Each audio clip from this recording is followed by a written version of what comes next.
Warhammer is a franchise that's still growing strong since its first conception in 1983, with tons of books, board games, and 65 video games released in the last 7 years.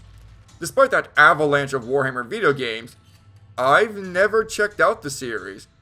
There's nothing particularly wrong with it, it just wasn't my cup of tea.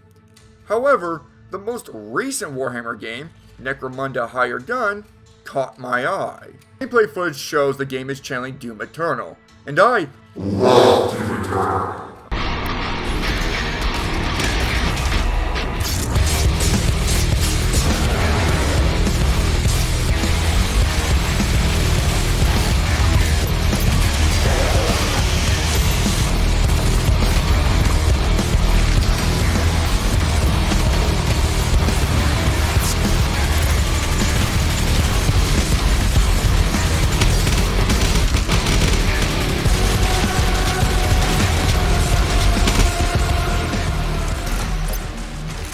So, I gave it a chance. Maybe this installment will spark my interest for this franchise, and one day I'll be indoctrinated into a fanboy? Well, that day better extend its vacation time because I can't get invested into a universe that is boring and uninspiring mess and has constant glitches in the Matrix.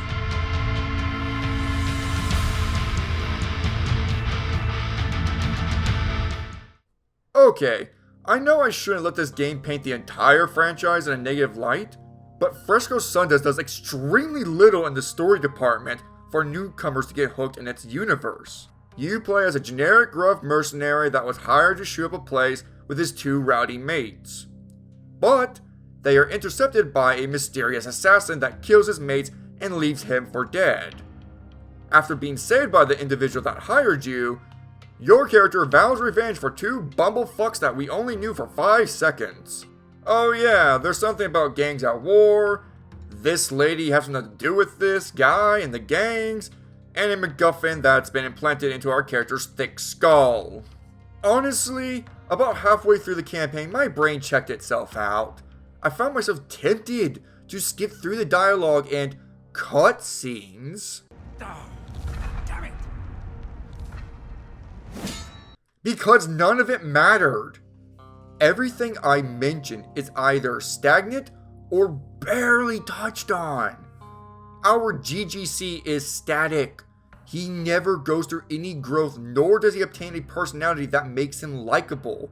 And the same can be said about the rest of the characters. I will summarize how the story unfolds. Don't worry, I won't spoil anything, like anyone would care.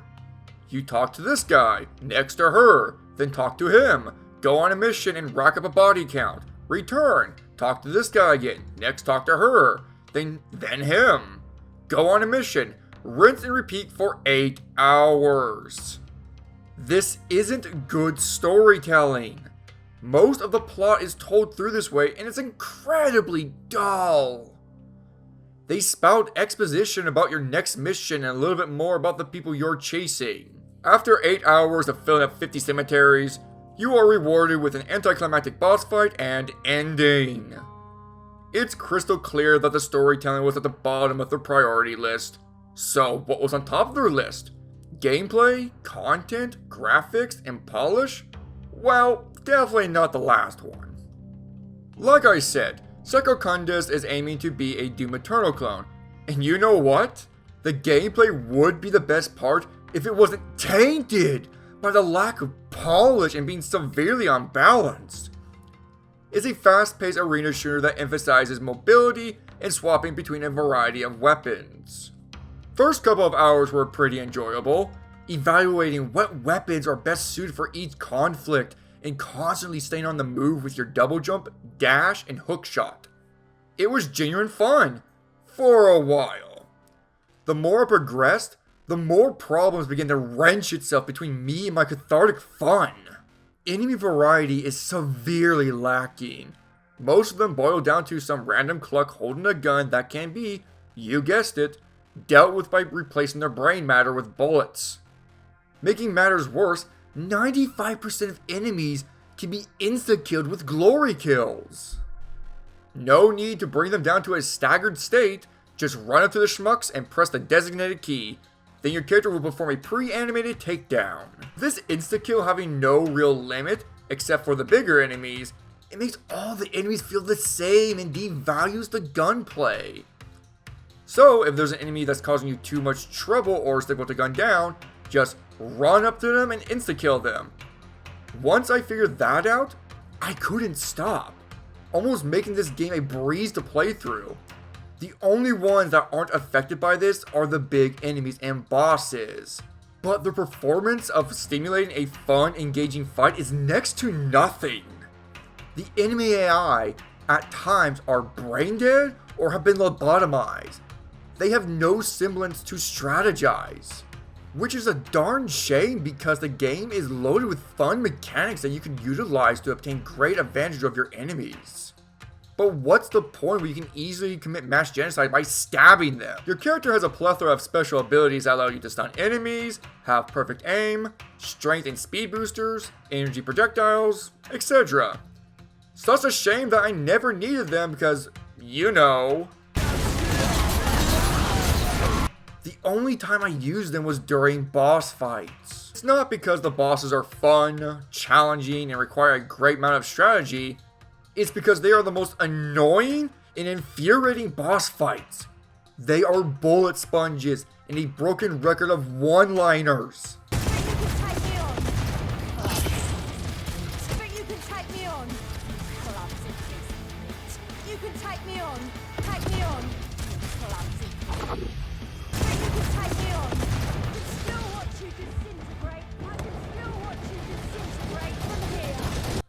Use perfect aim with your best weapon, watch them drop like flies. Which brings me to another glaring problem. This game is completely unbalanced. The plasma gun and super shotgun are the only weapons you really need. If there's a powerful enemy, use the super shotgun. Want to mow down enemies at a fast rate without sacrificing power? Then use the plasma gun. I forced myself to use the other guns to keep the game from getting stale. Jeez. What else am I forgetting about the developers forgot to fully utilize? Oh yeah, you can wall run and have a pet dog that can kill enemies for you. Sadly, the level design isn't intuitive enough for wall running. It's like they created each forgettably bland shooting arena with other traversals in mind. The wall running felt tacked on in the last moment of development, and same goes for the dog. Answer me this, what's the point of the dog? I would understand if its function was like the chainsaw in the Doom games, using it to kill and retrieve ammo when you are low, but that isn't the case. It just mindlessly kills, which I can do on my own, thank you very much.